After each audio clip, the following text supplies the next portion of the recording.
चलिए और से खबर शामिल करेंगे। राना तजम्मुल वसीम की रिपोर्ट के मुताबिक जहां पर अमन कमेटी का इजलास मुनक्किद किया गया।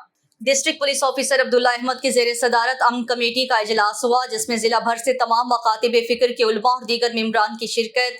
इस मौका पर शहर में अमन अमान की सूरत हाल का जायजा लिया गया और अहम मामलात पर तबादला ख्याल किया गया। अमन कमेटी के मेंबरान की तजावीज़ और मसाइल की निशानदही पर हल की यकीन दहानी करवाई गई।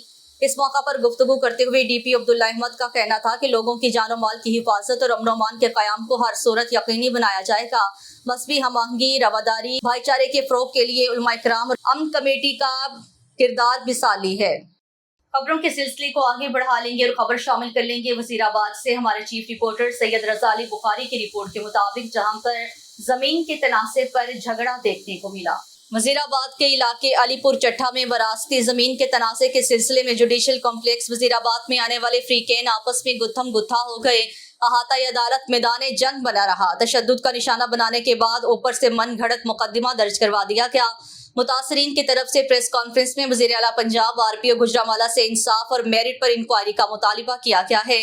अलीपुर चट्टा के रिहायशी अबू सुफियान, उस्मान जकी, तलहा रहमान ने सहाफियों को बताया कि 2 माह कबल उनकी पुप्पो और ताया ने उनके मलकियती मकान जो विरासत में उनके वालिद को मिला और खानदानी तकसीम में मकान हमारे हिस्से में आया था, इस पर कब्जा की कोशिश की गई है, जिसकी पादाश भी हमारे खिलाफ मनगढ़ंत मुकदमा दर्ज कर दिया गया है। हम जमानत के सिलसिले में अदालत जुडिशल कॉम्प्लेक्स वजीराबाद मौजूद थे कि अदालत से निकलते हुए हमारी पुप्पो, तायाजाद, पुप्पोजाद और उनके हमरा नामालूम अफराद ने हमारी बहनों, वालिदा पर हमला करके उनको जख्मी कर दिया, जिसकी बजाय पुलिस ने हमारी मुआवनत करने और इंसाफ देने के उल्टा हमारी वालिदा बहनों नीलम बीबी, नूर और भाई तलहा रहमान पर मुकदमा दर्ज कर लिया। नौजवानों ने कहा है कि वो यतीम बच्चे हैं। ताया और पुप्पो मकान हथियाना चाहते हैं। CPO गुजरांवाला नोटिस लें और हमें इंसाफ फ्राहम किया जाए।